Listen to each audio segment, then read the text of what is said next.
Hey everybody, it's Edwardo here with your DraftStream Holiday Edition call sheet review, and weekend preview. And yes, once again, surprise, surprise, it's Gamble 24x7, it's Jaybird, it's Gamble 24x7, it's Jaybird, it's Gamble 24x7. Ugh! So annoying! Yes, our talented duo are back at it again, but it's early, and this could possibly be a 5-day event? Maybe? Well, I guess we'll find out together. What does perfection look like? 1,328 points, and which is pretty low considering what we've dealt with before. Look at this. We are actually running below the season average. And can you blame the field? Can you blame the slate? This is a time where very little original programming is going on. They're dumping, and the original programming they have going on are annoying, holiday-themed, low budget, low rent, low energy, quote-unquote feel-good pseudo trash. So, anyways, we're gonna see a lot of Lifetime. We're gonna see a lot of Own. We even have the Food Network making an appearance this week. So, I don't know. It's Christmas. Everyone's off. They figured no one's sitting in front of the TV. Although we're all supposed to be under quarantine, so we're all sitting in front of the TV. And that's what Warner Brothers and HBO Max is counting on. So let's get into it. So perfection, once again, an 8-1-1. It looks like we've got a headliner stack of Disney Gallery on the Plus. 3-pack of Fast and Furious Spy Racers. Headliner stack of Go-Go Corey Carson. Season 3 on Netflix. Sylvie's Love. Nnamdi Asomugha, a.k.a. Mr. Kerry Washington. And then a headliner and a co-star from Your Name Engraved Herein. But I do think this will be a 5-day game. At the very least, at least a 3-day game, because we're going to see some movement after Christmas for sure. Because we have Bridgerton coming on Christmas. Technically tomorrow night. Disney Gallery coming out on Christmas. Missing, and both of which are missing Google user reviews. User scores. This one coming out on Saturday, Friday. Just so much stuff has yet to debut that these scores are totally preliminary. We're going to see a lot of movement. I can feel it. Now, G24, the homie, is off to a strong early lead. I think he's only 2 points off the perfect call sheet. Yes, just 2 points and some change off the perfect call sheet.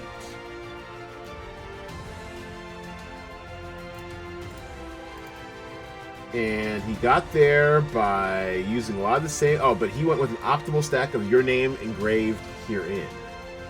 Netflix foreign dramas, man, they tend to land in the 90 range. I'm not sure if it's done scoring yet. Let's see, is it missing any scores?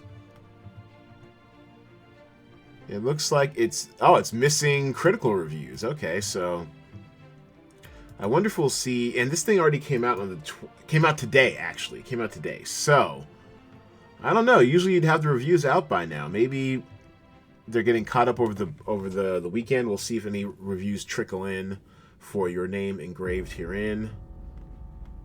But very strong start by the homie. What does Jaybird have to do to make up ground? Well, he's got blockers, Disney Gallery, The Mandalorian, and a Fast and the Furious Spy Racers headliner. But looks like he's got more exposure to Fast and the Furious with a 3-pack here. Sample of Corey Carson, Letterkenny. Now, this also might be an affinity pick. Letterkenny, I understand, is a Canadian sitcom, and Jaybird is Ontario's finest. So, good luck with your affinity pick, Jaybird. We'll see if it pays off for you. But I did notice this about Jaybird's call sheets this week. He has run a variation of what we call in DFS a train. Notice anything different? No, because they're the same exact call sheet. All he did was he swapped out the headliner on your name engraved herein. They both cost the same. Swapped out Akira Chen for Jean-Francois Blanchard. If this was DraftKings, we call it a train. And you can't make much of a train with only 3 call sheets maximum. But in some of the bigger contests, on the bigger slates where you can max enter up to 150, their version of a call sheet is a lineup, and you can put in 150 lineups. Sometimes you'll see someone put in like 100 straight lineups of just the same score. Now you have to be hella confident in your scoring or your method to blow either your entire or large chunk of your lineups on just one exact very well manicured lineup, but they do, and we call those trains. So he's running a train, trying to lock up that first and second with the exact same score. Right now he's got second and third with that exact same score, with G24 trying to break it up. Lil Stevie! Is she getting the podcast bounce? She was our guest this week on the Cinema Draft podcast. Let's see what her call sheet has. In the mix. Once again, bit of a scattershot strategy, but it works for her. A house divided. I like where your head's at. I thought the same as well. Go Corey Carson headliner stack. That matches the perfect call sheet. Headliner stack from Sylvie's Love. I like that as well. I think I tried to make that work in one of my call sheets. Wonder Woman 1984. Well, it might get us some bang for your buck. As a day player, though, not so much so far. But with Wonder Woman, we may have small. I think all the scores are out, but we may have small sample sizes on, or smallish sample sizes on IMDb and Google User. Like, for example, 8,000. Now, 8,000 is normally a pretty good sample size, but that's actually pretty low for a movie of this caliber and this anticipation. This thing's going to have 300,000 ratings by the end of the weekend, and so then we'll really get a good idea of what the IMDb users thought of it. All right, so going back to Lil Stevie, and then your name engraved herein. So she's got a lot of the elements right here, right now. The Magic School Bus rides again in the zone. Does not debut until Saturday, so she's gonna have to wait a minute to get those scores, most likely. Shadow Lines, okay. Nice bang for your buck off of the Sundance Now streaming service. So generally, I like it. Steph. Hang in there. Let's see. Oh, and checking in with the Brown Baby, aka the Draft Mom. What's she up to? So I like this. Very strong. First Christmas. And a co-star at that. I don't know. Owen doesn't seem to have done very well in our game so far. I mean, 6,100 for 84.84 points. It's not terrible, but I think you're going to need more. And you squeezed in a co-star out of Soul. Now, it looks like Soul... Now, Soul is slow out the gate. I too, am kind of banking on Soul to pick it up a little bit. Soul right now, only 96.70. It has no Google user score. IMDb score. This is another one where we're going to see probably a couple 100,000 in our sample size, possibly by the end of the weekend. So, yeah, 661. No one's seen this, essentially. No one but maybe Pixar employees and maybe some of the early reviewers got a hold of it. The reviews are out. I mean, They love it. So this thing still could blow. It really could. I mean, I'm expecting, say, let's say a 95 and say an 8.8. What does that look like? That looks like 118.70, and that helps my cause, but not enough. That helps Mom's cause, but not enough. So, I don't know. We'll see. There we go. We'll see how it all shakes out. I mean, Metacritic is just a bunch of haters. 85. 97 from Rotten Tomatoes. I'm looking forward to seeing it. I'm not sure if we'll watch it Christmas night. I think we're probably going to do Wonder Woman 1984. Mom and I would always come home for Christmas, and we'd go to the theaters and watch a movie every year. Some of the classics that we saw, Wolf of Wall Street, that was a Christmas movie one year.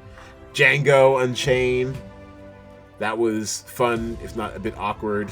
A lot of white people not sure if they should laugh or cry in the theater with us. Yeah, so fine tradition in the Jackson household of Christmas movies, and this year it will be Wonder Woman 1984. Oh, and I'm looking forward to Bridgerton. I mean, yeah, let's, don't sleep. Bridgerton's going down. Probably tomorrow night. We'll break up A Christmas Story marathon after I'm done wrapping presents to watch me some Bridgerton. Let's go for the low. We've got a dogfight, ladies and gentlemen, for the low ball here. A dead heat between G24, the homie, and Jay the Bird. And then I'm only 14 points behind the pace for the low ball. What does perfection look like? Ooh, 674.77. So less than a point off of these two fine gentlemen from the perfect call sheet, with plenty of gameplay left this weekend to see if they can actually match it. And you got a heaping helping of shortcut. It's so bad compared to the rest of the field, you pretty much want to stack the entire damn thing if you can, or as much as you can. 7 stack of shortcut here. Soul primarily for salary, but I'm pretty sure this score is going to go up. So this actually might price itself out of the low ball once the score comes in. But also you can say the same about Bridgerton. I think Bridgerton's going to blow a little bit. It's going to... but you need the salary here because basically you're getting the dregs of our slate super cheap. And the data that was afforded to me when I was making the salaries, I had a feeling it was going to be super cheap. So you want to load up on shortcut. You want to have exposure to the Christmas high note. This also is running just a tick below default score, and then you can live with this. You can live with the rest. It's all about getting that salary up. Now, let's see. Now, where do they veer from the perfect low? Where do they go just astray? So Jaybird 3, 675.9. So Soul, Bridgerton, 1, 2, 3, 4, 5, 6. Okay, so he has 6 actors from Shortcut and 2 actors from the Christmas High Note. That looks like that was the difference. And G24, same thing, same deal. All right, I like it. Now, the reason why I'm behind is because I had the same strategy, except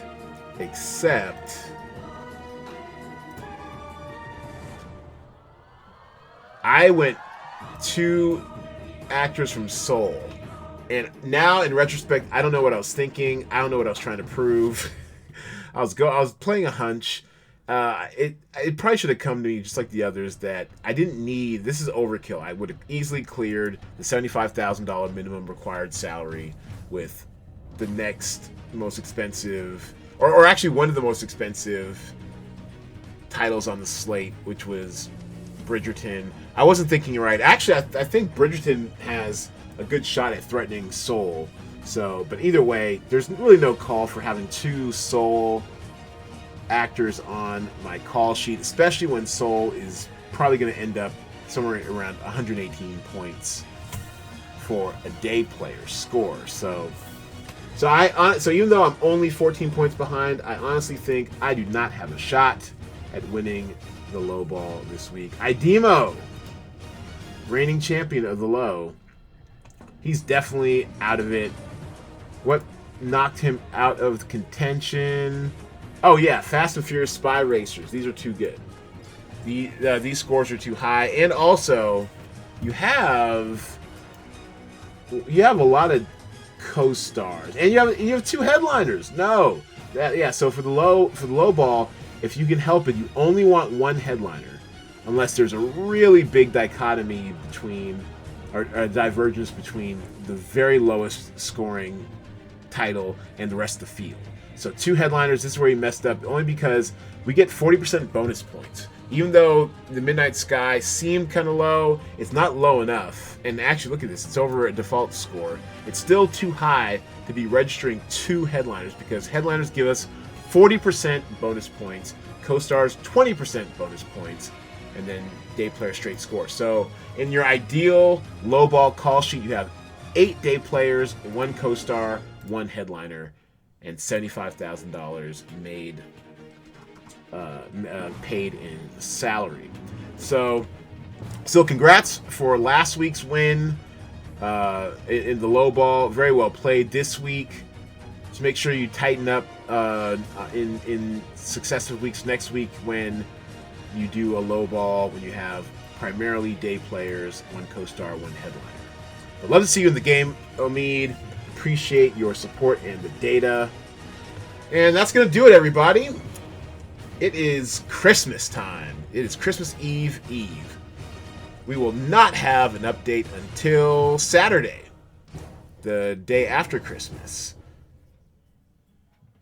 So I guess just kind of hang in there.